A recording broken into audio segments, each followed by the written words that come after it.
Helping Outdoor Cats workshop.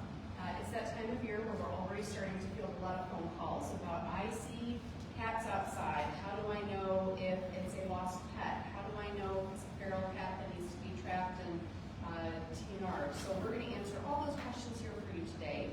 This program is made possible by the Chicagoland Humane Coalition and our partners out here in DuPage County, Feral Fixers. So I'm happy to introduce to you Laura Reynolds of Feral Fixers, who's going to be presenting our outdoor cat workshop today. Thank you. Thank you, Laura. Welcome.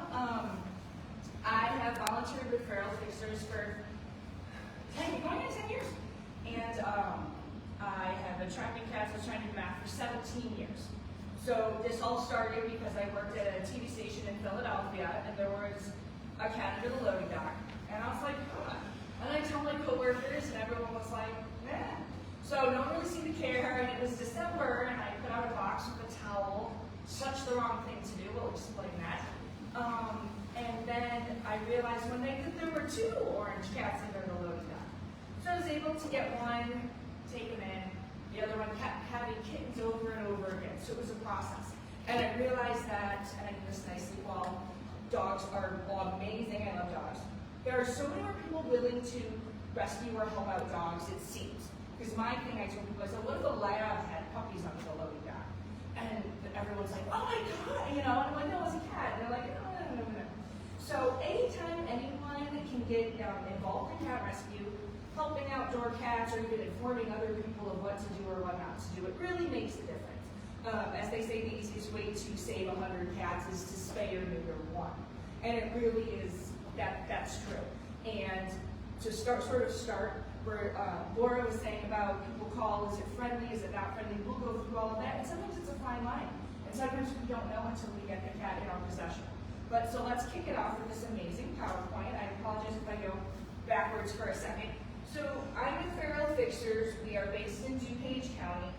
That's where we focus our efforts to do trap, neuter, vaccinate, and return. So ideally, if any of you call Tammy, who's in the back in the purple shirt, she would probably send a trapper like myself out to try to help your situation. So the more people who can trap, the more cats we can help. The more people who are even willing to help that trapper in their yard, the more cats we can help. Because when you're trapping, you always have to be hands-on. So our mission is to reduce the number of cats euthanized because they're feral, they get turned in here in a county and they have nowhere to go, and to reduce the number of kittens that are born outside. So how can you help community cats? There are many ways to help community cats. The first is obviously people put food out. Feeding cats is great, but right off the bat, then you've made an extra healthy cat who's ready to breed. So feeding is just the tip of the iceberg. What you really need to do is call a rescue group. And if you're not sure, even in your area, maybe you're not in DuPage, maybe you're somewhere else, you're watching this online, the easiest way in this day and age is to literally go to Google and Google feral cats and your county, or feral cats and your city. And 9 times out of 10, a group will come up. And maybe they can't help you right away. Maybe they're not as big as Feral Fixers. I know there's some counties out to the west that don't have as many groups, but they can at least get you information. And if you know what to do and you're willing to help yourself, you can make a big difference even right in your yard. So TNR is trap, neuter, and return. That's when you trap the cat, bring it into a clinic, get it fixed, vaccinated against rabies and distemper. It's the FVRCP vaccine. They get flea treated, they get dewormed, they will get their left ear ticked. That shows everyone they're fixed now. And at least in Illinois is great, they will get microchipped. I've trapped many places, other states where they don't microchip. So it's a huge deal that we do out here. And I can't tell you, volunteering for 10 years, how many calls just Tammy has given to me about this cat, that cat, we've learned with a chip. So I can't even imagine if we fixed 16,000 cats and none of them had microchips. So all the clinics around here, I believe, offer it now, including, it's not spay, it's pause with a cause. That's part of their package too. If you're ever taking a cat to a clinic and they tell you it's $10 for a chip, pay for that, please. So beyond that is project planning. So that can be part of a bigger thing, like in your yard. In my case, there could be a restaurant we're helping out. You can't just jump into and grab cats. You do have to have a plan. So if you see cats in your yard, you want to see what's going on first. Feeding them isn't bad. You'll see if they come over, how often they're there. They could just be going through. The same thing with project planning is kittens. You don't ever want to just grab kittens. It's a lot of people's instinct. And we don't know this kitten, we don't know where it's from, we don't know where mom is. So cats can get pregnant cats are pregnant for 9 weeks only. And they can get pregnant starting at 4 months. So if you see kittens in your backyard or under your deck, you grab them really quick. Well, now mom's gone, we don't know what's up, someone has to deal with those babies. So part of project planning, and there's a number of slides, so we'll get into more detail, is just have an idea what's going on. Don't just rush into it. Because unless it's a super dangerous situation, which is obviously an emergency and an exception, there's a kitten in the middle of Manchester Road. Take a second, breathe, see what's going on. Colony management, we'll get into that, and then being a good neighbor, preparing for winter. I have a couple things to show you, and then local resources. And we also have some information back there on the table that we can grab, and we'll have Q&A. And I want to say that first too, if I'm speaking too quickly or something doesn't make sense when I show you the trap or something like that, feel free to ask your question now. I often, if I'm in a presentation like this in the audience, I'll think of a question and then I'm sitting there trying to remember it the whole time, so feel free to just raise your hand. So there are 32 to 94 million estimated free-roaming cats in the U.S. No one can actually count just because there's too many and there's cats. But there are millions and millions of them, so each one you help truly will make a difference down the road. There are at least 200 to 500,000 cats in Chicago, that does not include the suburbs, and 80% of shelter cats originate from outside. So people, a lot of press, a lot of media is given to owner surrenders, and that is always an important issue that shelters are trying to deal with too. But a lot of the cats they get are just picked up from outside. And we don't know if this cat is friendly. And if someone just says, I found this cat in my yard, and I trapped it, and they bring it here with no plan or no idea, that's a cat now they have to care for and assess and figure it out. Every cat does not need to be inside. Every cat does not want to be inside. And what I learned in Philadelphia, and it was a tough pill to swallow at first, but it makes sense now. Even a friendly cat living on the street is way better off things. Not every cat has a space for a foster. And just because that cat can't come all the way to the end project of being on a couch doesn't mean you don't hold it. Getting cats fixed is such a thing. They're so much better off from health issues, fighting. If you guys have ever seen feral cats, it is not pretty. It's very Nat Geo. It's very rough. So preventing all of that, tomcats will go like a mile to breed. So even a friendly cat that's hanging out on your deck that you can't take in, maybe get it fixed. That's what this is all about. Anything makes a difference. You don't always have to go a mile. Journeying 10 feet often makes a huge difference. And as this says, cats are expert breeders. So they can get pregnant starting at 4 months, or they can get a cat pregnant starting at 4 months. They're only pregnant for 9 weeks, and about 2 weeks after a mom cat gives birth, she can get pregnant again. So if you think of that, even in our climate where it's winter a lot, that could be like 4 litters a year.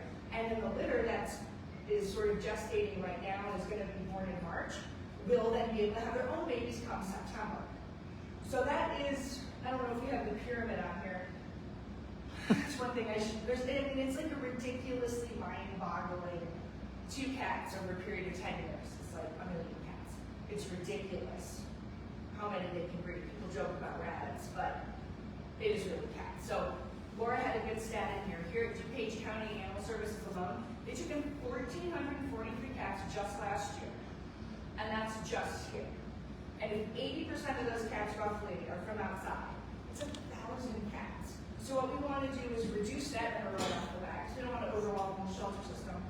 And we reduce that number by getting them fixed, realizing not everybody has to be rushed and dropped off at a shelter, and then managing a colony. So community cats. All cats outside, right, are in our community. They're called free roaming. A lot of people call everything a feral or say they were friendly feral. That's not correct. I don't want to get into a whole big vocabulary lesson, but ideally most cats outside you can just say they're stray. A feral cat is unsocialized, will not come towards you, will not want to be your friend, will not meow at you usually. Feral cats sort of, as a rule, feral cats don't meow. They meow to cats meow to communicate with humans. So if they're unsocialized, they don't really want to meow. So another sort of crude rule is that ferals don't meow. being said, some people go, no, it's nice because I feed it and it comes up every day to me. Well, that can still be a feral cat, even though it isn't acclimated to you, used to you, because you feed it. So it trusts you as a food source. So again, that's one of those, I get a lot of calls about Tammy. No, it's friendly. This one that you fixed is friendly. You should bring it out to touch its head. And I'll do it. I'm not trying to do anything, just get close, and that cat's gone. Because it's nice to the person who feeds it. And again, too, that cat probably has a fantastic life in a really good shelter. Somebody cares for it properly. So that is not a cat we need to worry about right now or trying to get into our system. So a stray cat is the one that seems a little nice, it's coming up to your door, you're feeding it, it's maybe purring. That could be a lost or an abandoned cat. And you still always call a rescue group or call DuPage first. Because they have scanners, they can scan a cat, a vet can scan a cat, but you really still don't want to usually just be grabbing cats up off the street and rushing them into the shelter until you've talked to somebody or you have a plan. And sometimes in a case like these feral fixers, I'm willing to go out with a scanner. We can scan somebody first and assess their friendliness. That being said, I still like to trap everybody because you don't know. And as soon as a cat seems friendly and you try to grab it, that doesn't always work. So feral really mean they're not socialized to people, they're wild. They could have been born outside by a mom that was nice, but then they've had no exposure to people. They could be several generations from outside. Their great-grandmother, so to speak, could have been a very friendly cat. But then as the generations go down, they get less and less. So there's a semi-feral, you see someone touching it there. That's also probably a caretaker. That doesn't mean that it needs to be inside. That doesn't mean that it wants to be inside. That cat should be fixed, monitored, fed, sheltered, and that's colony management. And that's really what needs to be done. The point is to prevent cats from just being brought in and dumped in here, or people telling with TNR, it can't come back, because I think it's nice and it should have a house. Well, one who said there's so many different steps that I think a lot of people get put off because right away we're going to be like, we can't bring that cat inside. They'll want to forget it. That's not what this is about. Even anything is better than nothing. Look at it like that, right? Anything you do for that cat is better than what it was before. So it can't always be the best. Sometimes it's better. And again, better is always getting that cat fixed. Even if it's nice, even if you wish it wasn't living in your backyard, but it keeps scaring your chipmunks. And right here you guys can see the left ear is tipped. That means the point has been cut off. It doesn't hurt. It's done during their spay neuter surgery. And that's a sign that they're fixed. That's a sign for me as a trapper. That's a sign for Laura and everyone that works at DuPage when you bring in a cat. Oh, okay, it's been fixed. Now let's scan it. Let's see what's going on.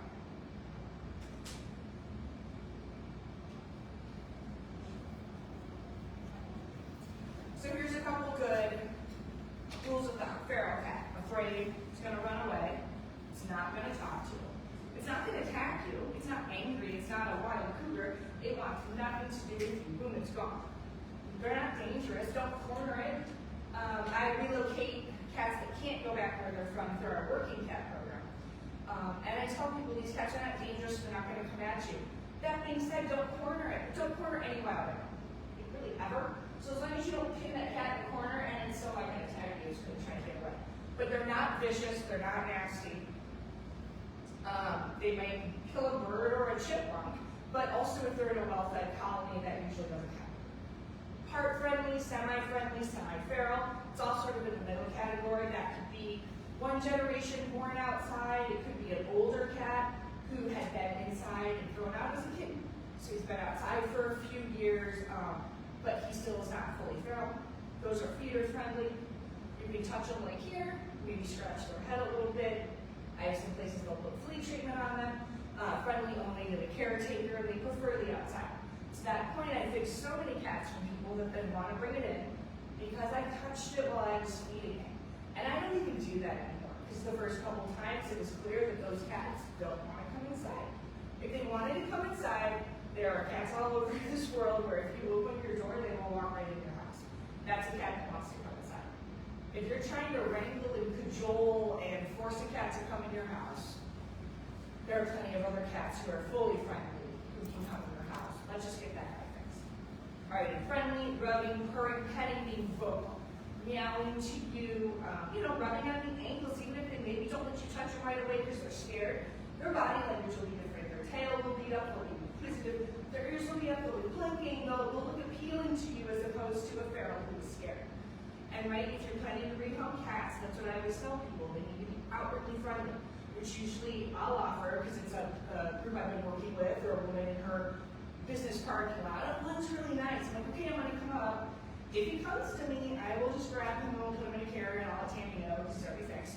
But if he doesn't, he's just gonna live his life. And not to be nasty, but I know they don't come to me because they're outside ferals who are only caretaker friendly. So every cat does not need to come inside, every cat does not want to come inside, but every cat should be fixed. Right. Feral versus fractious. Right. Ferals are fearful and not vicious. Runaway versus attacking. Fractious sometimes can almost to me be, right, the semi-friendlies or the house cats because they're interacting. They're doing things that cats do to tell you to back off, right? If a cat growls at you, sort of know to step away. Cats within themselves have their own body language. They will growl at each other, but again, usually even the growling and the spitting, that's sort of like a vocalization. And again, not a cat that should be really immediately brought inside. They need to be checked out. We have had cats that seem very nice. We trap them, they're very not nice. We get them to a shelter, they're very unhappy. They go back to a situation outside or something like that, they're very happy. So even, your upset, friendly cats do not always need to come inside. Okay, the breeding cycles. So I was even down the litter. So they can have up to 5 litters annually. And they can have kittens, be pregnant again while they're nursing a litter. They also can have multiple fathers. So you can have kittens of slightly different ages. That's sometimes how kittens are all different colors. Mating begins in January. So we already have cats out there that are pregnant, so that's why this is important. Pregnant cats can still be fixed. Vets will determine the safety of such thing, but any cat that you think is pregnant needs to be trapped sooner than later. Because kittens born outside, it's not great for them. 50 to 75% of them die. Many of them die a lot sooner than that. Just because mom may be great, but she's outside, who knows if she's getting fed.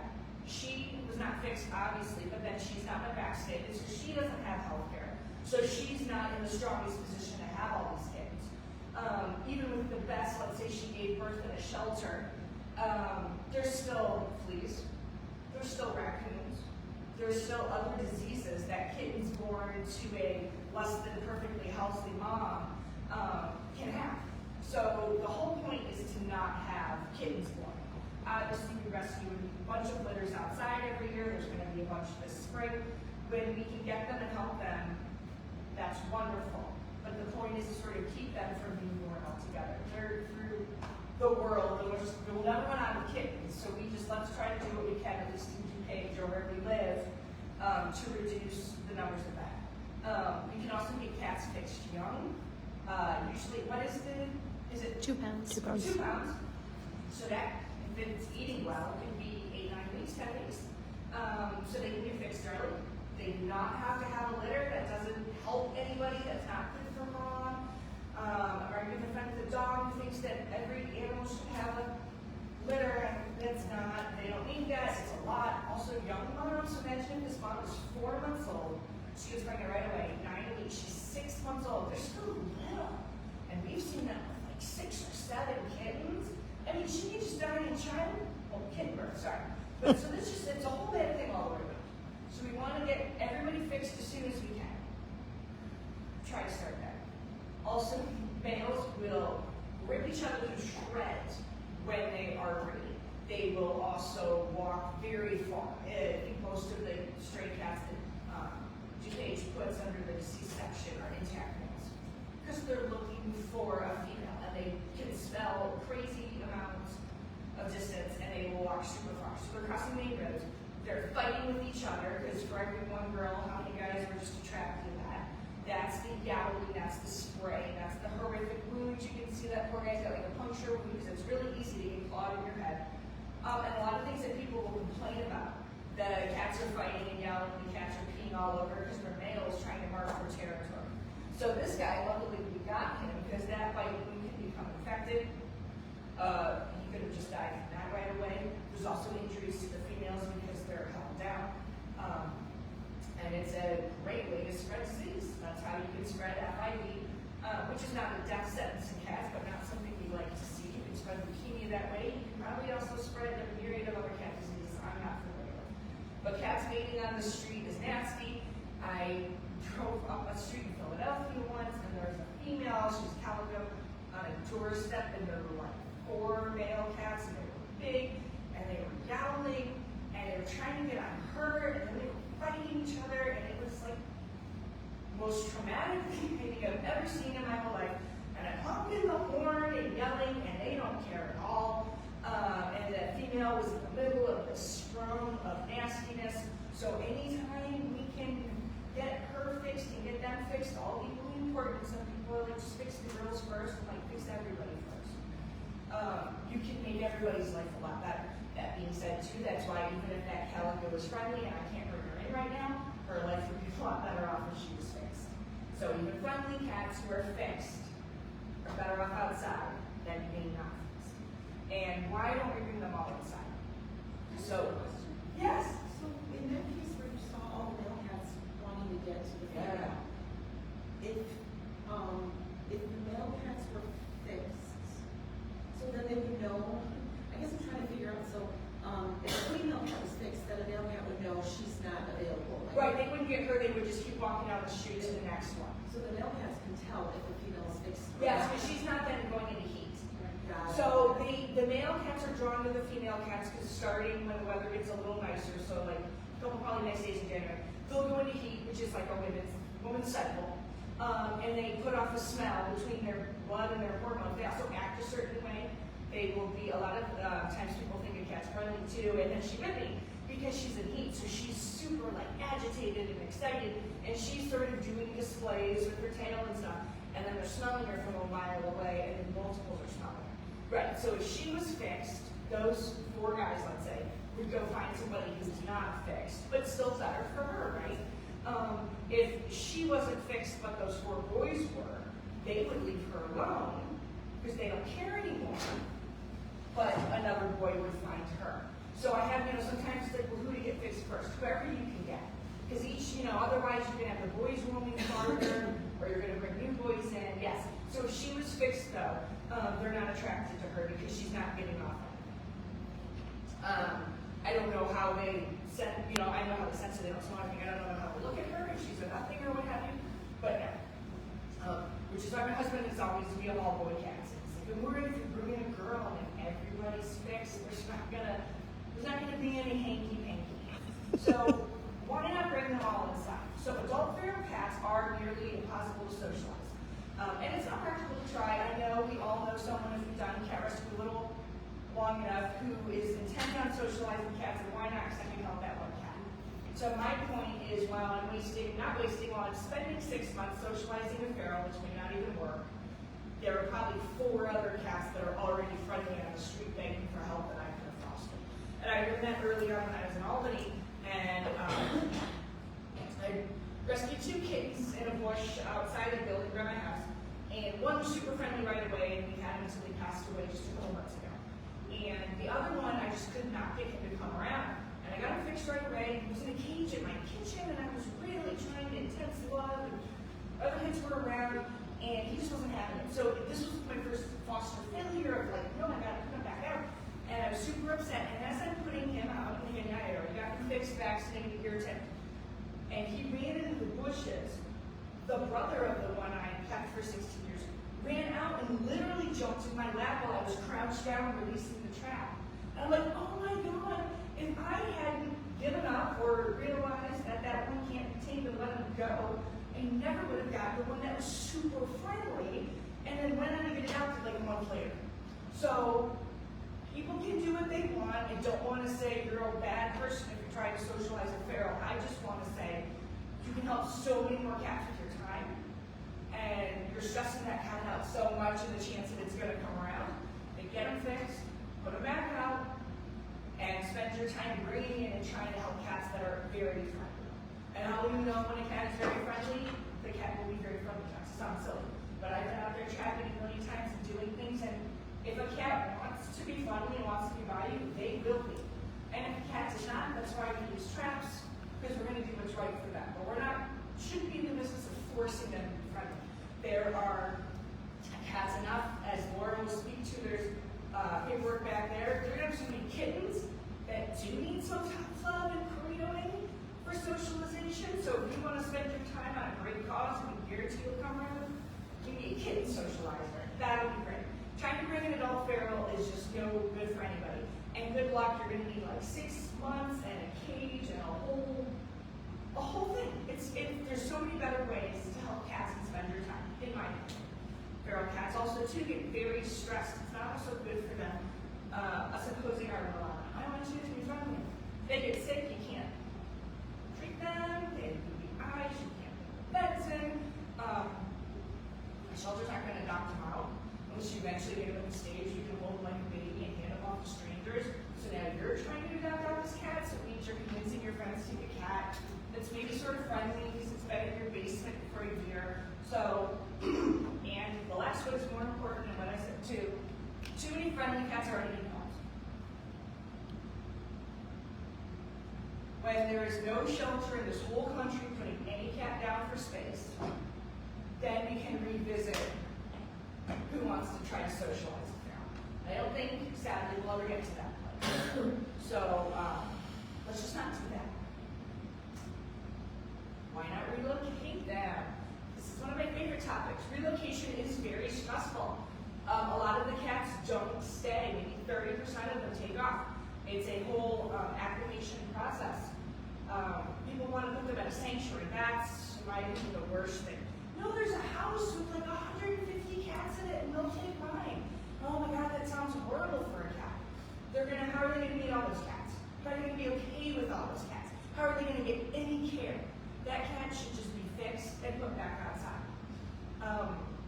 People will say, oh no, I know this, my friend in the basement. You know how many cats I've gotten out of basements? Well, what kind of life is that? You don't see sunshine, you're scared, so you're going to have to use washer or dryer until food comes out, and then maybe you'll come out, and then hopefully you were already fixed because you're not going to get any other health care. They're fine outside. And I don't say this casually. People always worry, and we get calls that it's too cold. It's not too cold. If you see a cat in need when it's snowing and blustery, that is a house cat. If there is a cat in the blizzard sitting in this parking lot looking sad and all wet and dejected, unless he's very hurt, I can 99% guarantee he's a lost house cat. He has no idea what to do. He needs help, and he needs help right away. Any cat that's feral, that's been fixed, is under somebody's deck, in their shelter, in the bushes, in a rabbit's den they took over. Because if every outdoor cat died in the cold, we wouldn't be doing this every year. And I don't say that like casually or jokingly. Kittens, yes, it can be a tragedy. Or there's some tragedies, yes. That's also why you also can never put straw in a shelter. Not a blanket, not a fleece that can get wet and freeze, and then a cat's body temperature drops. Even if they don't freeze to the blanket just gets nasty, and you're going to lay on that coldness. Cats are pretty smart. That's why you don't see a lot of other wild animals that are dead, because ferals are used to the outside.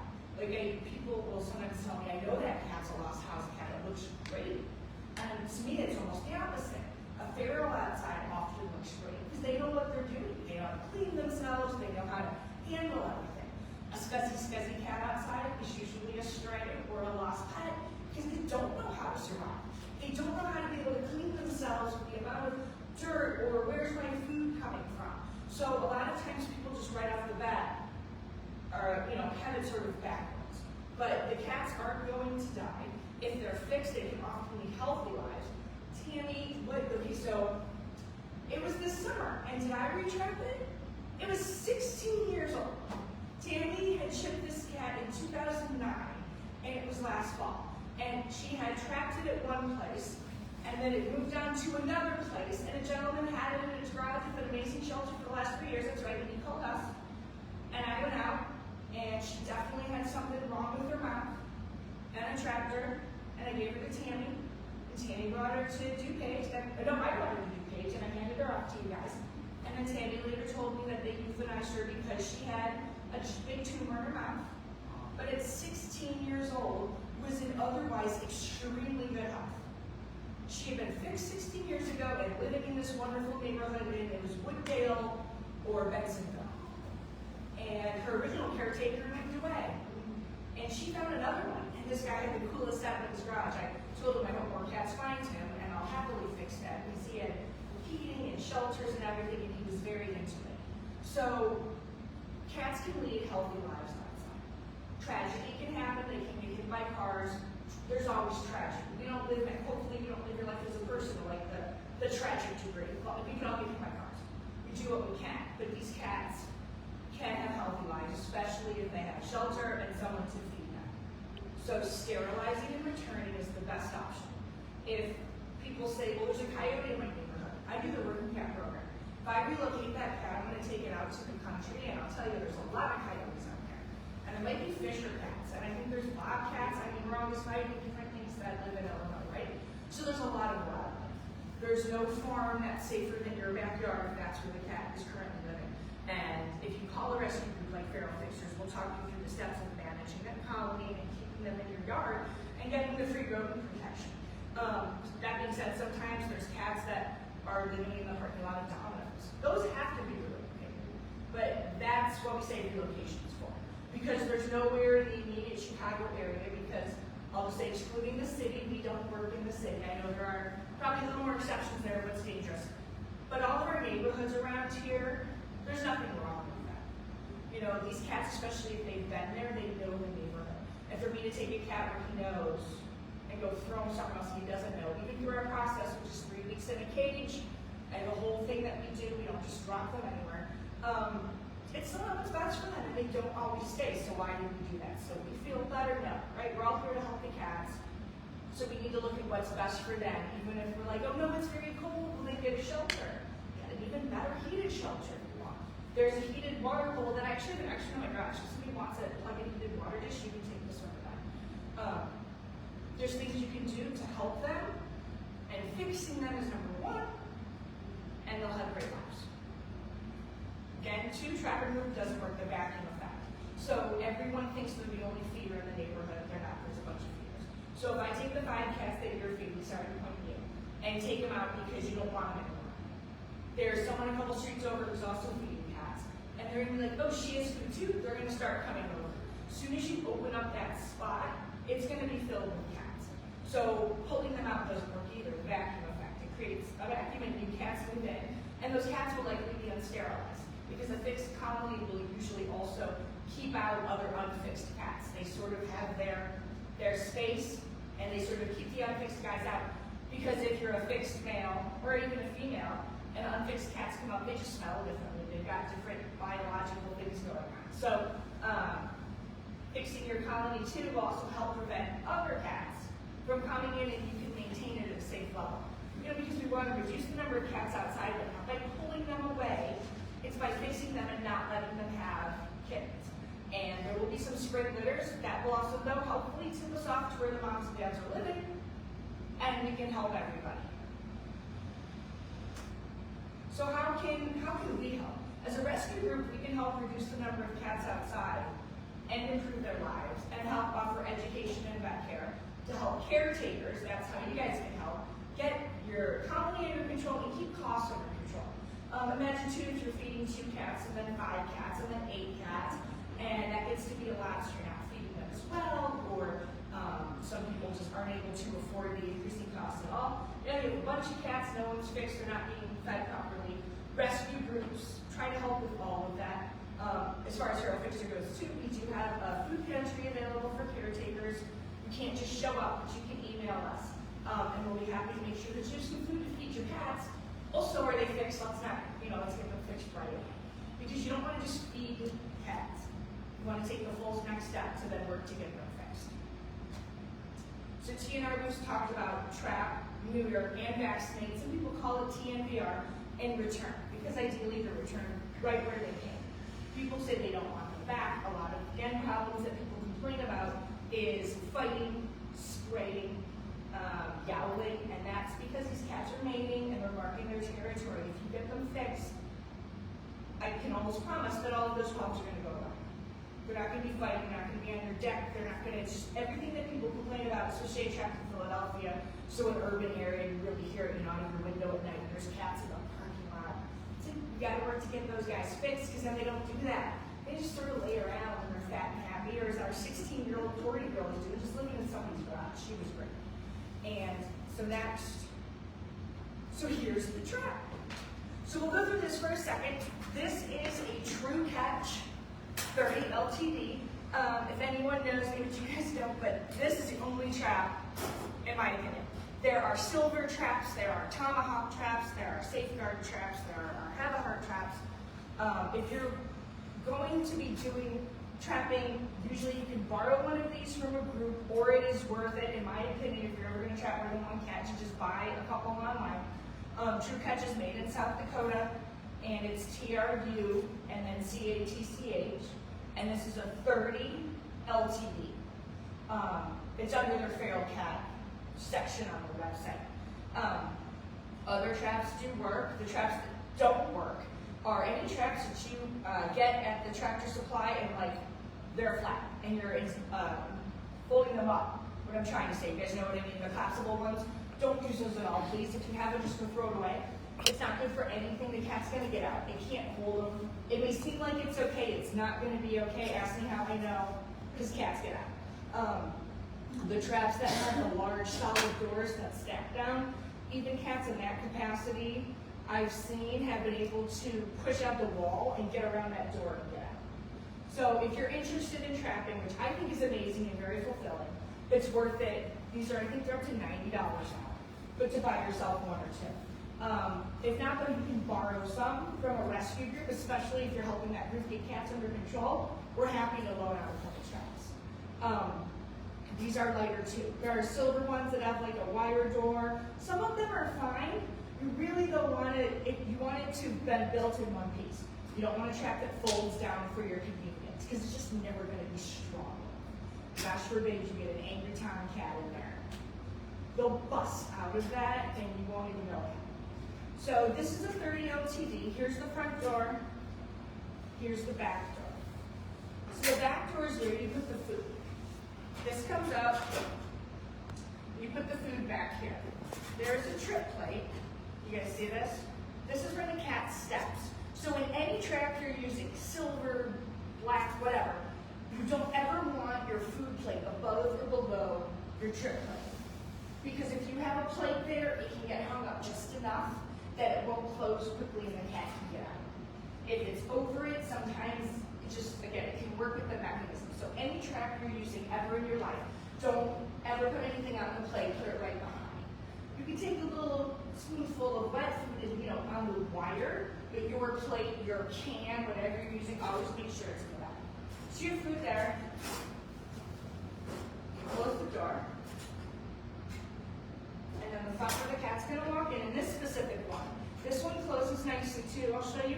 The rings come up, the door comes open, and there's two just kind of bars that rest against each other.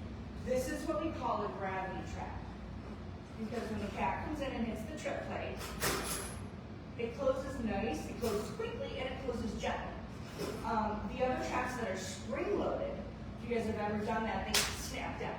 And imagine if you kittens following another kitten in, even a cat that is following another cat in. I've had that a number of times. Cats can get hurt in those, that's why I'm not a big fan. This, it just hits a little button, screws them in, or it comes down and stops on their head and they back out. There's no spring pressure there. It's just the rings bringing that door down. So if you are going to get interested in trapping, it is always worth it to get one, or at least ask to borrow one. You can see this one is even dented slightly. I don't know what happened, but it still works. And True Catch is really good if something really happened with warranty. And this is the trap divider. So I know that there are more slides coming up. We can go through the care as we continue, but since we're at the trap, I figured I would show you that's the TNR. So N is neuter or spay.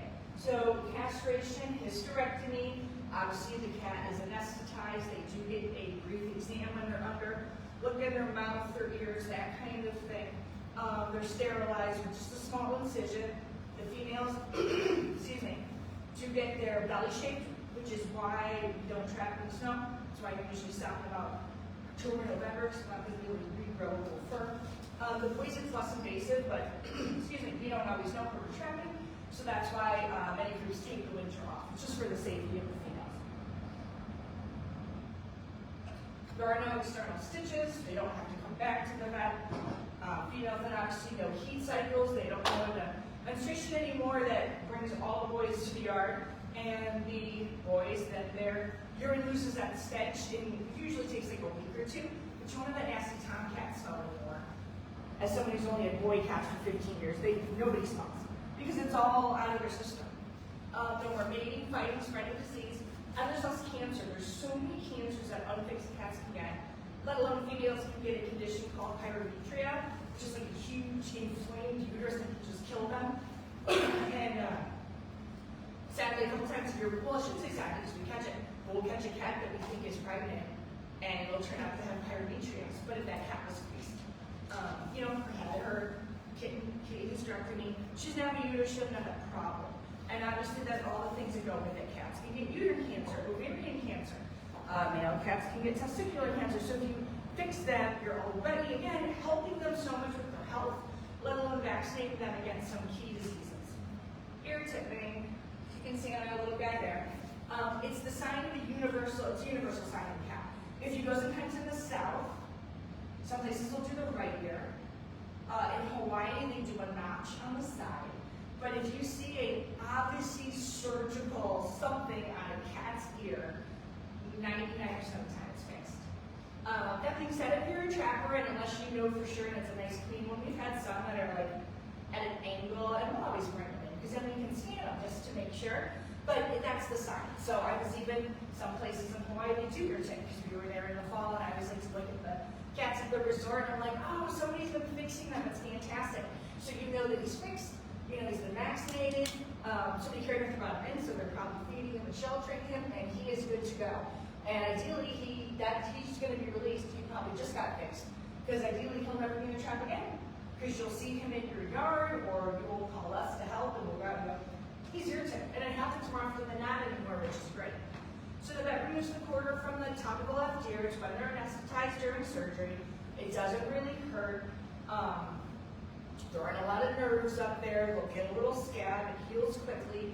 And then people ask why you can't tattoo, because I can't see a tattoo when I'm sitting in my car on a parking lot. Why you don't do this or that? Because this is so usually very easy to see. It doesn't hurt them. It's for everybody's best interest. You're not retrapping them. You're not putting them under. Because they do still get the green tattoo like a pet cat does. If you guys have noticed that, if you've adopted someone or had one of your animals fixed, they do get a small green tattoo on the abdomen. But for us to see that, we've already knocked this cat out again and shaved its belly. So we don't need to go through any of that. Vaccinate rabies. It's the law in Illinois. And the law is one vaccine for ferals. So when we get these kittens or adult cats and they get fixed and they get their rabies shot, they're considered good to go. They do not have to be retrapped every year and revaccinated. They have the rabies protection. If it's a working cat, some people really want to, they're around 18 other kinds of animals. I tell people that's up to them. But state law and health studies, they didn't just do this based on someone's opinion. There are obviously medical studies and long-term reports that show that it offers lifelong efficacy. So you get them vaccinated once you're great. And then the FERCP is the feline viral rhinotracheitis, calicovirus, and then the summer. I'm just wondering, if one vaccine is all that's required, why are we required as pet owners to do it every year?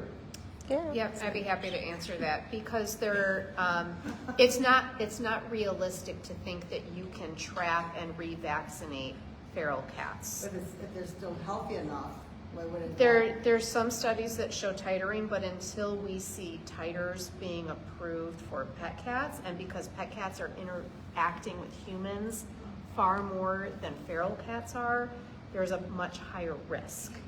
So the idea is that you're vaccinating that feral cat and it's never getting close enough to a person to risk biting them and transmitting rabies. Okay. But your pet cats, hopefully you're interacting with your pet cats and then and if that pet cat bites you and you don't know, right? So just like raccoons can carry rabies, or, you know, other mammals can carry rabies, but we're not vaccinating wildlife, right? Because really, we shouldn't be interacting with wildlife. And the same goes for feral cats. We're really not interacting with feral cats. Now, Yeah. to stop, because you did chuckle, and you explained, we were telling your situation before, it was a cat you'd obviously had fixed, right? And you were taking it because it was hurt, or you wanted to revaccinate? It looked like he had been attacked. There was an open wound on his Okay. arm and he was bleeding. So, why didn't you trap him? Well, he was cage friendly. Normally, I could just pick him up and put him in the carrier. Okay, so that's another thing too, and I'm not trying to call you out, but I'm not really worried. So anytime, even like half the time you're a cat at home, be very careful anytime a cat's injured, because we don't know for sure, right? So you grab them and then they freak out. So that's why I tell people too, and that's, depending where you live, feel free, we will also help you in that situation. I have one of those. So it's best to trap everybody, even if you know him, because then you got hurt, and then you got hurt, thank God, you're okay. And then, Well, it wouldn't have been bad except I stepped on his tail. And Yeah. it flat. just to try to keep you from getting hurt, right? We all don't, we don't want to get hurt, and we don't want the cats to get hurt. And that being said too, sometimes people say, oh, I've trapped him once before, I couldn't trap him again. You didn't say that. But you can get a trap, and all of our traps have clips on the back. You can also use a twist tie. You just tie this, back door open with a little more ease than I'm doing. And so now I've attached the back door to the top of the back. So now, you had an injury, so I get you want to move quickly. But you start feeding the cat that you've been feeding every day here, and then you put the bowl here, and then you put the bowl here, and it's death by 1,000 inches. And I've never had it fail. People that tell me the cat won't go in the trap. Well, let's get a patron. So you can also do that if you, because sometimes people have said you won't go in against the trap zone. Well, if you start making that his only place to eat, his head's in here, and his head's a little further, and then he did one paw. Okay, you make it less traumatic. They get used to it. Because ideally, right, even sometimes in that sort of proves he's obviously caretaker friendly, probably semi-feral, but man, that instinct is still in there that he got in a little bit of pain and he, Well, right? I stepped on his tail. I just didn't me too. You didn't chop it off, right? I mean, my cat at my house, I step on his tail and he goes, "Rrr," and like runs away, right? So even if I have him, you're like, but just again for people's safety too, I didn't mean to call you out. I just thought, since you had told me that story in the beginning, and then, okay, return. Return to the exact trapping location. That's real. I trap the cat in front of the house, I'll let the cat go in the front of the house. Point the trap away from traffic and people. Also take a few steps away from your car. Open the back door. So you're gonna have, when you are, I should have said right away too, I apologize. So I apologize for backtracking, I got too excited. When you're trapping the cat, as soon as you get a cat trapped, you are always covering the trap right away. And you are bringing it to us covered, or bringing to DuPage covered. And when you get the cat back from surgery, the cat will be covered. You don't want them to be able to see out a little bit, and they know there's out, and they can bust their heads, get bloody claws. You want to keep them covered like a bird you're putting to sleep. So now when you're going to return them, you carry them out of your car, you set them down. Just peel it back and lift it up, and they will usually run. And if they don't right away, you just slowly pick your towel back, and then they'll usually run. But putting them back in the same spot where we got them is important, because that's where they know, that's where they're from. They've been on a couple of days, they need to go back. Now that said, I've had a situation where we're going back a day and maybe something's happening in that yard. I can, we can go 10 feet down adjacent where they can see and still run off. But cats usually bolt out of that trap. So you don't want to have it pointed towards a road, because if they don't always turn really quick, they could run right out into traffic. You don't want it pointed at your car, because they could run up under your car. So you want to make sure that it looks pretty safe, it looks pretty calm. Do that, open it, and it will run on away. Okay, so we're going to start, right? First, identify cats and cats in need, and then make a plan. There are a lot of resources online that you can look at as well, but you want to think about the process from beginning to end. Don't let the end get so overwhelming that you're already trying to get the cat adopted out of your head, you haven't even trapped it yet. Like, don't go that far. But also be the person that just traps a cat and calls us and says, I trapped a cat. where, when, who, why, what. Let's have a plan. Think about it first. Think about, are you feeding this cat? Great. Call a group. Let's figure out the best time to trap. What will happen if it's not friendly? Okay, it's going to come back. Probably get a shelter. Now you're going to have free rodent control. But you have to have an idea. You can't just set a trap in your yard and think that that's okay. Don't wait, right, to socialize. People so many times will wait to call us when the kittens are like 10 weeks old, and at that point they're usually too old to socialize, and they'll end up getting fixed and going back, and then people are so mad that kittens went back outside, but an angry 10-week-old kitten is super not nice. And at that point now, there's a bunch of 6-week-old kittens that are already nice, so who should be the priority? The ones that are already friendly, who are going to be great and want to get adopted out, so I'm trying to make these kittens socialized. So call rescue groups right away. You're not grabbing those kittens when you see them born at all. We'll go through that. But you want to let somebody know, you want to get a plan, and we'll tell you never to disrupt mom's nest. Don't ever give her a towel or a blanket. Don't ever put a shelter right there.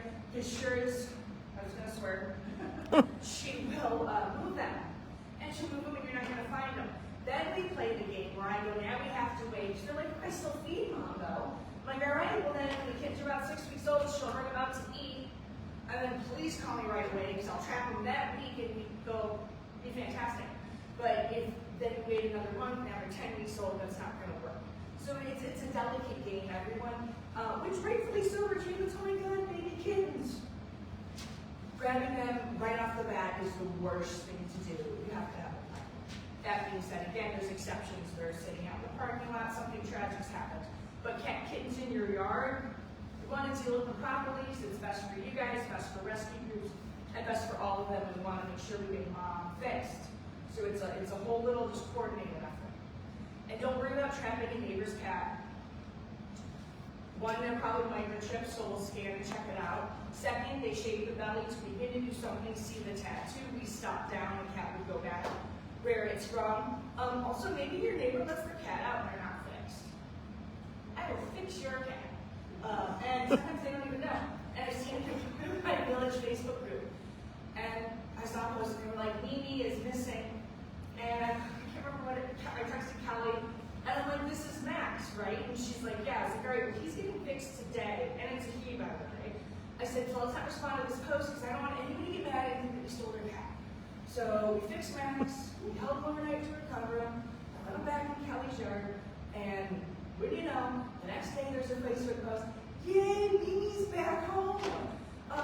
Again, he's a boy, Mimi's back home. Something happened to part of his ear, but she's okay. All's well that ends well, right? So they take their cat to a vet, which clearly they hadn't. And the vet's, his neighbor's like, beep, beep, oh, do you know your cat's microchip, Then they might call Tammy and say what happened. But it's like, what's that advertising? People get mad. They get a couple more bucks for the free vet care. And they don't even know it. Also, he's a boy. He's a boy. Like, how did you not know? I mean, he was very much a boy. So, we're either going to go, oops, and put him back, which just happened.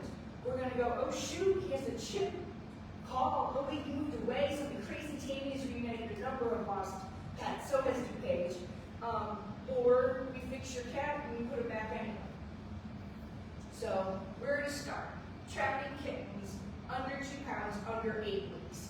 We don't want to grab kittens who are not eating on their own. That is usually the bellwether. They have to be eating on their own. They may still be nursing, because mom sometimes will nurse them until she's very past the nursing stage. But if they're eating wet food or dry food on their own, they can be grabbed. And as soon as they're doing that, ideally, you want to have already talked to us. We'll come out and we'll trap mom first, and then we'll trap the kittens. And I like to trap mom first because those kittens aren't going anywhere. Kittens don't run away and disappear down the block. If you start taking kittens first, you're going to freak mom out and she's going to leave. Kittens don't go far. And if kittens run under that deck, just give them time because they'll come right back out. So I mean this nicely, but kittens, they're not stupidly young, they're inexperienced, right? So if you take all her babies, mom's going to bolt. And now she's probably going to get pregnant again before she shows back up. It's a whole thing. The rescue group, and I'm talking to her right now, we will say, let's come out or let's do a couple traps. We want to get mom first. Sometimes one kitten goes in first, and I get that. your plan again, because we're making a plan.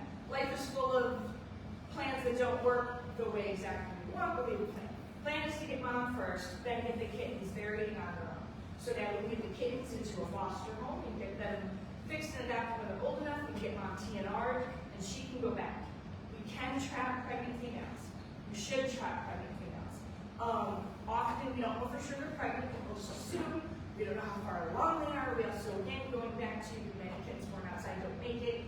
The health of mom is a big idea, so we can and do fix pregnant cats. And don't wait for placement for friends. Call somebody, let somebody know what's going on. And the important thing is to trap. If this cat is friendly, we'll do what we can. If this cat is friendly and we don't have space and he goes back in your yard, still better off because that cat is fixed. Nothing worse than someone saying, well, I didn't know if you guys would help because she's friendly, so she's had 3 litters all summer, and then they call that true. So I could have fixed her right away. And if she's friendly in your yard, when a foster home opens up, you can't put together again. She's probably not going anywhere. And she's probably not going to go anywhere now, too, because she's fixed. So planning and preparing, communicate with neighbors, assess the colony. Again, you're probably not going to feed her in your neighborhood. Some people are nervous. They don't want to admit they feed. They don't want to say anything. I just think when I'm doing stuff, they would drive down. And you can sort of see the water. Well, if you know what you're looking for, you see the shelter in the bushes. I love those, and those people are usually great. They'll call right back because they want to help too. So it's even better when people tell us they won't cap their feeding, but they know the lady on the street over feeding 12. I'm like, great, let me go find her, and we'll get all those cats fixed. So documenting cats you see when you call us, you tell Tammy there's 5 of them. I'm feeding them in the morning. I need help getting them fixed. And then either a trapper will come out, or you can trap yourselves. We empower people, and I'm happy when you call feral fixers to go over specifics of trapping again at any point. We also have some videos on our YouTube page and our website about our trapping TNR specific workshops too. And you have to have a plan. Don't just show up anywhere with a cat and trap. If it's injured, that's an exception, but a regular cat that you're seeing out and about or that you're feeding, get a plan first. So what are you going to do with the cats? Have you called a group? Have you called DuPage? Have you called positive cause? You need to make a TNR appointment, right? If it's really nice, talk to a group. Don't just bring every cat into your house. Maybe you can offer to foster it through that group if it's friendly. The first thing is to talk with a group and get your plan going. And when you are ready to trap, don't say, I have 5 cats and I'm going to do 1 at a time. Take, loan part of 5 traps, get 5 traps. I have a bunch of traps, which you need to stop loaning out. But ideally, it's to get all of them. People will choose and hunt and pack or tell me about a mom with kids and then not tell me about the other 4 in the backyard. We always want to fix everybody. One of the easiest things to help a trapper, to help you if you're going to trap, is to establish a routine eating schedule. So I'll ask what time do you feed? Oh, this, that, or the other. Okay, well, can you feed consistently in the morning and at night? Because then usually morning is the best time to trap. Because they haven't eaten all night, also you're going to get fewer other animals. If you're trapping at even say 5 or 6 a.m. when they're fed or whatever, 7 a.m., there aren't a lot of, at that point, usually raccoons, skunks, and possums. If you're trapping at 10 p.m. or 11 p.m., there are a lot of skunks, possums, and raccoons out. And you don't want to deal with any of those because, too, you are not leaving a trap set all night. You're watching your trap. So that's why it's nice when homeowners, we can teach them how to trap when they're empowered, because you're then sitting there watching TV and there's a trap on your deck. And as soon as that cat goes in, you cover it. Put it in your garage, bring it to us tomorrow kind of thing. You can't leave that trap set and go to bed, because a cat that's not covered, or a raccoon, or a possum, or a skunk, is just gonna freak out and they can bloody your nose, rip off nails. It's not kind to them, then you have a cat that's trapped and you're freaking out. Foods, animals are coming up, it's just a whole not good thing. And people say, but I put a towel on it, she can't, cover the front door, so part of it's uncovered now, all night, and the towel will blow off, or the cats, a lot of times, pull the towel in, they pull the towel in through the front, it has been secured, they're now getting the door open, you have to be there to watch, or in the front of your house and you look out the back door. So, it's hands-on. So it's not just somebody popping traps down in their backyard and seeing what they get in the morning. So that's why it's best to give them a routine eating schedule. If they're coming on your deck every day at 7 a.m., you're going to trap them at 7 a.m. And you're not going to feed them regularly. You're only going to feed them in your traps and set your traps. And you're going to get a good chunk of them right to start, and the other ones might get scared, and then tomorrow they'll come back.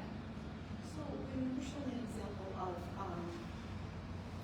cover it right away, Yes. and just leave it outside, because then they can't hurt themselves or whatever. So let's say you see it, it's in the evening, you cover it, you mentioned like bring it in your garage, what should you do with him or her? Yes. Until you can get the next day to them. Exactly. So then a garage is a great place. There's those days in July when it's 1,000 degrees, or last month when it's -20. We shouldn't plan it. We should plan in advance. We don't do that. So when you get it, cat from us, and I forgot to bring one in my twist tie. It's always beneficial to take a little twist tie through the loop, through the door to the bottom of the trap, so they can't open it no matter what. So you put them in your garage, and I told people you can put newspaper down underneath, catch it if you be, put your garbage bag down. You don't want to open it. Their feet are fine. Doesn't hurt them. You don't want to try to do anything yourself in your own garage usually. Give them food or water. They had food that they were trapped with, right? And you're going to bring them to us the next morning. So they're going to be fine. Because that same end, when they go to be neutered, spayed or neutered, we pull that food at about 4 o'clock in the afternoon. So they have a good 12 hours at least without food or water before they go to the vet to get fixed. Same before surgery as a person. So it's okay if it's like 12 hours or so. Absolutely. That they have no food and water. While Yes. It's just in there covered. Yep. And they're comfortable. They're totally calm. They're totally covered. They don't know, well, if I could get out, it should be. No, they're just chilling. They don't really know what's going on, but they're fine. They don't freak out when they're covered. They're calm. Like you walk into our TNR room with like 40 cats on a table, right? Yes, ma'am. Big, friendly males, they can change everything, and they will affect if you have that's the first indicator that you have a friendly. Yes, sometimes the loudest ones that won't stop and are meowing the whole time, and I bet this is somebody's pet. She's like, wait, and he'll meow. But again, let him sit in there. No one's gonna kill themselves in here. And as soon as you, even with the trap divider, because this is a tool that we use, and I want to teach you guys how to do something. I just don't always want to recommend you do it at home yourself. Okay, so you have this cat in your garage, and let's say you do want to feed it, okay? So you're gonna uncover it. You have a trap divider that goes with this. And you put it through the slats. If you have an adventure stuff like this, okay? You also want to really actually angle it against a weight. Really, you don't ask me how I know that. I'm going to toward you. And now that cat is trapped over here. So now you can open the back door where you put your food, and you can put more food and water. But also, as soon as you close this, more times than not, and you go to do this, if you had just put like a little bowl of water in there, he runs to try to get a nice bowl of water. And now you feel bad because now he's got the water or the water in the food. So like even in our shelter when we feed them, we make like a gruel. It comes in a dish. We put it in a dish, but it's Christy's pate mixed with water. Because just to dish your water, they're gonna spill it. They're gonna turn around with the foot, and they're gonna tip it over. So it's a mess. No, so for the 12 hours, I feel like it's less stressful for you and on them to try to be doing this. They might be here and then you put them back and everything. Just so you can feed them, which one they just ate because you just trapped them, right? So there's just a little bit of food in there. And you're going to bring them to us in the morning or to DuPage in the morning. So I would say don't feed them while they Also, they're stressed. Yeah, So they don't want to eat. Sometimes they don't eat anything for the first 12 hours. So, This is their vice president. They don't even eat sometimes in the TNR room. And it's really calm there. They have it just in the trap, right? So don't stress it out. Also, sometimes in nature or in a snowstorm, we'll tell people too, the caretakers, those 3 days when we get those 50-mile-an-hour winds and it's the polar vortex or the bottom cyclone. Go ahead and feed your cats good ahead of time. Maybe you can give them some kitten food with extra calories. But if you don't see them for 3 days, don't try to lure them out to eat. They know what they're doing. They're fine. They're not dehydrated or dying. The heat they will lose and the energy they'll exert coming out to eat is actually a detriment. It's a negative. That's not, they need to hunger down and be good. And then after the storm passes and you see them on their own, then it's like, okay, we'll have some extra yum-yums, kind of thing. But I'll get caretakers who are very worried they're fine. If they weren't fine, they will come out and then feed them. But don't, try to get them to come out because you guys missed dinner and I'm worried. They are hunkered down. Again, why also the ferals do okay. They know what they're doing Animals sense a storm a lot of times, and they'll just go to their shelter. They know when it's going to be, or they see the snow piling up. They're fine. So when you're trapping, right, you want to try to trap when you feed them. That's easiest. I'll show up sometimes just randomly in the middle of the day trying to lure cats to a center. That works if they're starving, but not, usually when they've already had breakfast. So you're going to trap at the normal meal times. That's also easy if they're already going to be there. You can withhold a food meal ahead of time. I have some people skip a little bit of dinner then if you're going to trap in the morning. Just a little something, and don't leave any food out overnight.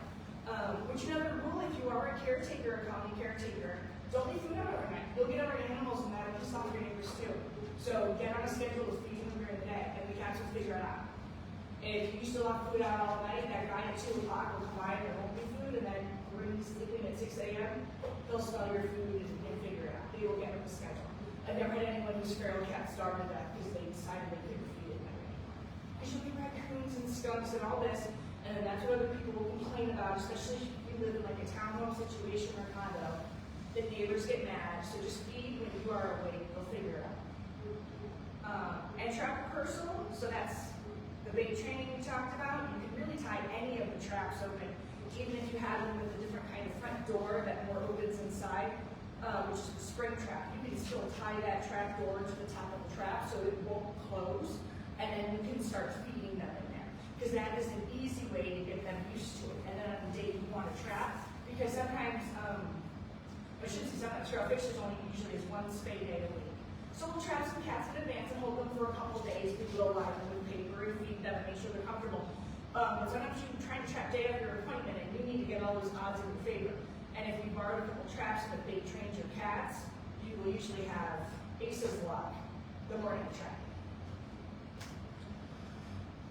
Planning and preparing, so supplies. Newspaper, yes. Okay, I'll show you guys quick. I just don't want people to leave the traps. It always ends bad. So what we do when we get a cat in our building is we will smush the cat to one side like I showed, okay? And he's right there and he's fine and he's not getting hurt. And then I'm taking newspaper and you're doing a nice little layer and lining the trap. So 1, he's a little comfortable on his feet. 2, it catches any moisture and it catches any pee-pee. And then we will pull this up, get over here, squish it over there, and do the same thing on this side. And then every day we have TNR volunteers, which is another volunteer that people can help us out with if they want, who do this again and pull all the paper up, put fresh paper in, and then feed them again. So the cats are dry and well cared for. This isn't cruel, this isn't bad, they feel safe, they feel calm. It's like a horse in a stall. They'd actually rather be in a stall than in an open barn. They like feeling secure. And then obviously, they're always covered up. So having newspaper never hurts. I've trapped in 4 other states and I always used to line my trap with newspaper before I put the food in. I would, not quite this much so it wasn't as heavy, but like disguise the trip plate to make sure it doesn't block it. Again, just a little over it and you just put your plump of food here. So one that's a little more difficult because now you're bending over your trip plate and you can set it off yourself. And I swear to God here, it's just too windy. I know we're not the windy city because of wind, but no, I can be anywhere in the calm day and it will blow. And nothing sets a cat away from you more than crumpling newspaper, right? Especially just trying to walk in and go. So I don't even recommend trapping with newspaper. Newspaper is great to put under the trap in your garage for the night before you bring it to us. But I don't want anyone to be so close that then the wind blew and the paper blows. Same thing with like potty pads. Also the cats can chew those with plastic. Sometimes they like the little gauzy clocky feel. And then they'll eat it and that's not good. So the wire doesn't hurt anybody's feet. They will still walk in, be the trap on concrete or grass. The wire isn't upsetting to their feet at all. Choose a bait, tuna, cat food, chicken. A trapper's trick is like hot KFC chicken with the skin off. They love the grease. Really, a lot of any food works. Wet food's better than dry because it smells really good.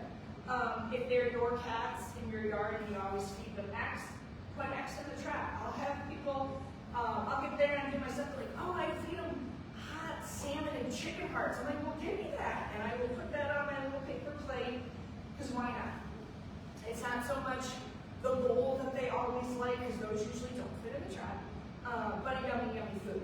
I just found something I'm very excited about trying, because sardines are great, but sardines are horrible to get the juice out of your hands. You're done for the whole day. And if you have to go to work, all day smelling sardines.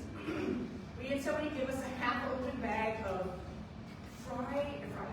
freeze-dried herring for dogs. But I opened that bag in our board meeting, and it was a lot.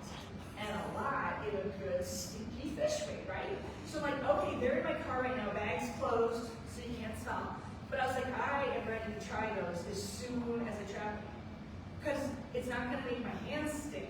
They're easier to carry. Once you open a can of sardines, now I got 6 sardines. So anything stinky is great, but I'm very excited about freeze-dried herring for dogs. So anything that you think might be good or stinky, that's what you want to get. Prepare your vehicle. You definitely want to have a tarp down if you're going to be hauling cats to us the next day, or one of those nice moving blankets. Just something because you don't want to get pee everywhere. A lot of us nowadays, we have all-weather liners in our trunk. You can hose that off. But again, this is just to be part of the preparation, part of the plan. You don't want to come into this unprepared. Recovery space, I can't speak to DuPage because they don't usually do, well actually you come through us anyway, and we get our cat space at DuPage. So Feral Fixers helps you re-recover the cat for 2 nights. We hold it in our building for 2 nights and take care of it, make sure that it's not bleeding, make sure that it's eating, it's not potty, and then you would pick that cat up on Saturday morning and release it. So you're not really going to be recovering cats on your own. This is for, there's other groups that work a little differently. I think that if you call RRR or Cat Bandu, you may have to recover your own, which then we can talk you through more, but you're going to need newspaper, and you're going to need a trap divider, you're going to need more space in your garage, and that's a lot, but that's also why it's a good reason to, if you guys are in DuPage, you're lucky, work with Feral Fixers, because we will recover them for you. I'm not going to go in to all that, because then every morning you have to reverse it, pull out the paper, which is blue pee-pee, and then slide in new paper on the floor. People who independently trap, I've done it, I've had 15 cats in my garage. If you are going to go to that step, call Feral Fixers and tell Tammy that you need to talk to Laura, and I will talk you through everything. But I don't want to get too in the weeds right now with that, because they don't even know if I've been talking too long. What time is it? 2:46. Oh my gosh. Okay, sorry guys, let me keep going. Okay, right, so trap when you're home, when you're watching. You're not leaving something set all night. Best practice, only practice. Stay and watch your traps, don't leave them. Not even 20 minutes, I'd say like 5 minutes.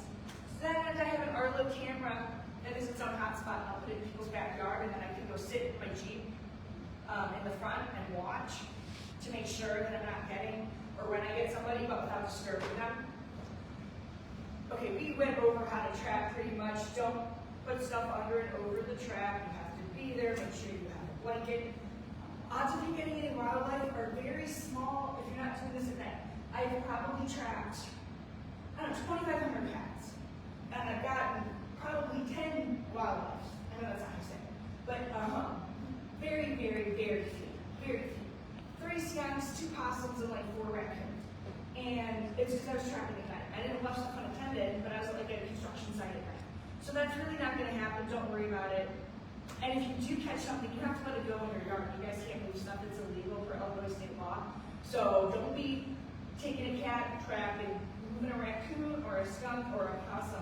The only thing that actually you can't, but it's the only thing you mess with is chipmunks. There's no laws about chipmunks. But everything else, it's illegal to relocate, even squirrels. DuPage hosted a wonderful conference this spring where I learned that from a conservation officer. So if you do get a raccoon, you just have to let them go. And cover anybody first, and then open the back door and let them go. Okay, recovery. We do this. You would never let a cat out of the same day, even if you're going to pause, and you do need help with recovery, which I'll talk you through, and I'm sorry, I've been going on for way too long already. Do never let a cat out of the same day got fixed. Even if it seems up and alert, it can still have effects of anesthesia. And although we keep cats for 2 nights, 24 hours, 1 overnight period is fine. So you pick that cat up Friday afternoon, let it recover all night. In the morning, you if you want to slip a little food in, I would just be like, is he looking good? Is he alert? Eyes clear? Let him go. And he will come back to eat where you were going to feed him anyway. Just make sure they're up on alert. Give them a night to sleep enough. Stay on top of it, right? When you start doing a colony, that's an easy way too. You can tell if another Russian blue shows up, he's got pointing ears, you've got a new guy, you may have to fix somebody else. Preparing for winter. This is a shelter I brought. You guys are welcome to just come and peek it out. Someone made it, gave it to us. This is an easy version, a Rubbermaid. Cut a hole in it. It got it lined with pink insulation, and it's got straw in it. Never a blanket. There are other groups in this area that right this second in Chicago are telling you that a blanket or a fleece is okay in your shelter. It's not. Because the cat comes in with fur, snow on his fur, and he lays down. Now his body heat's gonna melt that water, right? So then it's gonna get wet on the blanket. And then he might leave, and now the blanket's frozen. He's gonna come in. He might not freeze to the blanket and die, but now his blanket in his shelter is wet and frozen. So now he's not gonna use that shelter. So now he's trying to find somewhere else to go when it's already cruddy out, because fleece. So you want straw. It's tuned like a straw, call it like a straw. A lot of nurseries, we grow trees out of West Chicago has it. If you call around, you can get straw. You don't want the Swish Michael stuff. But you only want straw in a shelter. And you want an insulated shelter. And Alley Cat Allies, which is one of the resources that they have information out the back, has a great web page. You can just Google winter cat shelters. It's as easy from DIY all the way up to buying something that is heated, which is the hula. But it can be very easy. And you can put it behind a bush in your front yard. You can put it behind your garage. Put it somewhere discreet out of the wind. That's a big deal. And heated water dish is amazing. Like I said, if somebody wants something to have it, K&H brand. They're also good for wet food. See, because the group in Chicago also traps year round. That is their call. I've done that other places, but it is rough on the whole state. Shaved tummies. So we waited a couple months. It also gives you a chance to be alert and see what's going on. Be aware of your colony, start to feed it, start to make a plan. You can call Tammy in the 1st of March about cats in need in our area. We prefer April 1st, but the weather is just not cooperating. Yeah, it's not. And you'd rather make her go and tell her about kittens right now than when they're 5 weeks old, because then we're scrambling. Early we can make a plan and we'll get them in 6 weeks. So other winter supplies, plug-in water dish, that's super important. I have a couple of those in my yard. I don't even have a cat colony, but the squirrels love it and birds. So they're just sort of fun to have in general, but your cats will appreciate it. Your kid can heating pads, that sort of goes into the variety of shelters. Nuisance prevention. I have to relocate 2 cats that we fixed in Itasca because they are growing in the neighbor's flower beds and won't stop at all. That is a rarity. One adult cat, Moxie, is not, and she is going wherever cats secretly go. But these 2 younger ones, and they have a litter box in a big Rubbermaid in the backyard. So sometimes cats can be nuisances. Sandboxes are often an issue, but again, all the cats I've fixed, all the placement, and someone usually complains that something's pooping, it's usually a raccoon, because it'll be on your sidewalk or right in the flower bed office. A couple of deterrents. You can put forks in potters if they're digging it up, upside down forks, that works for squirrels too. You can have motion activated sprinklers, sometimes a motion activated light works. You can put chicken wire over stuff. You can use, say, a large, for an outdoor litter box, a large Rubbermaid, like where you put Christmas stuff in. Cut a hole and then you have your litter box at the end so rain doesn't get to it. You can just pop off the lid and clean it. I know that 2 people do that. It's really not an issue, and often the angry, usually men that call us from Woodale, it's a raccoon. And you know how? Because it's got nuts and berries. Not to be gross, but I'm like, that is not. And also it's different. You should get a scat sheet, and cats usually bury it, right? Right? That's the beauty of the cat. It's usually buried, and it's wherever it goes. And I place plenty of cats, or fixed cats, in gardens and backyards, and no one is digging into a pile of cum. So, to prevent other nuisances, wildlife, don't feed at night. Don't leave food out all night. Be on a schedule. Make sure you clean up your bowls. Even if you're feeding, say, in an industrial spot, try to keep it limited. Try to have maybe just 2 water bowls. Don't leave cans everywhere. Because you want to remove stuff when the cats are done. If that's at your house, it's easy. If you're feeding at an industrial site, it can be a little tricky. A real quick trick that some people hate, but I don't think it's bad. Get a pack of tortillas and put your wet food on the tortilla, and then the cats will either eat the tortilla too, or the birds will. And then there's the plates, because that's something people get mad about. There's always people plates back there, and I'll go trap places. You can tell like an apartment people are helping those 800 cans, and that's when like people get mad, and the landlord's like, oh, the cats have to go. So try to be discreet. If you're in your backyard, do whatever you want, but don't leave stuff out at night. You will get a raccoon. Sure as that number. Designated feeding station, they don't eat in their shelter, it's just for sleeping. You have a colony, it's fixed, you feed them here, they're sleeping here. You can make a neat little place to feed them, but as soon as you put food in their shelter, they're not going to go in there because it's going to attract another animal and they won't feel safe sleeping. So it's not a condo, it's just a bed. Never leave food out overnight, water out overnight is fantastic. See, if I would have gone that fast, we're still sort of around town. All right. I asked my husband if I could talk for an hour and 15 minutes about cats, and he laughed and he laughed. So I hope that this was informative. I hope you're able to digest some of what I'm saying. There are resources on the table. Laura is going to tell you more about DuPage, but feral fixers, we can always use help. And ideally, we trap them and fix them so they don't end up with Laura. Yeah, we don't want to be housing cats unnecessarily here. We want to reserve shelter space for really those animals that truly have no other options. So thank you to Laura for giving us great information. We could let you talk about cats all Oh my God, I could clearly talk all day. Yes, no, people have things they want to do. Yeah, so we always encourage, Feral Fixers has been a great partner for us out here in DuPage County. Single-handedly have helped our live release rate in terms of saving lives, right? The less kittens we have coming into this building allows us to focus on other animals in need. Definitely check out at the table over there and take any flyers if you're interested in fostering for either organization. If you see cats outside, please encourage your neighbors to understand what to do as well, spread the word. We are fortunate that the week of March 9th, the Chicagoland Humane Coalition is sponsoring a spay neuter tour with I think it's like 8 or 9 different clinics offering free TNR surgeries for anybody trapping outdoor cats. There's a lot of locations participating. We are participating on that Thursday, March 12th. We did some interesting information for you guys. The largest number of cats coming into our shelter are from West Chicago, Carroll Stream, and Glendale Heights.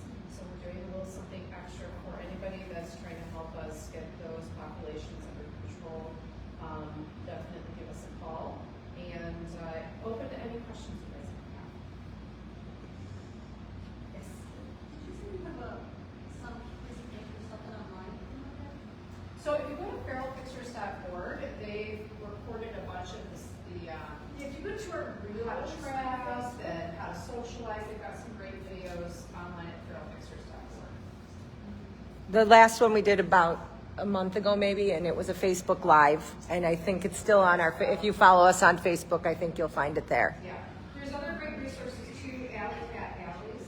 Allies is a great website to talk about. Someone your hand. Any other questions? Okay. Well, thank you for joining us in person. Thank you to everybody that joined online. And if you have any questions, you can go to feralfixers.org or DuPage County Animal Services.gov and then go to the Animal Services website. All right, thank you.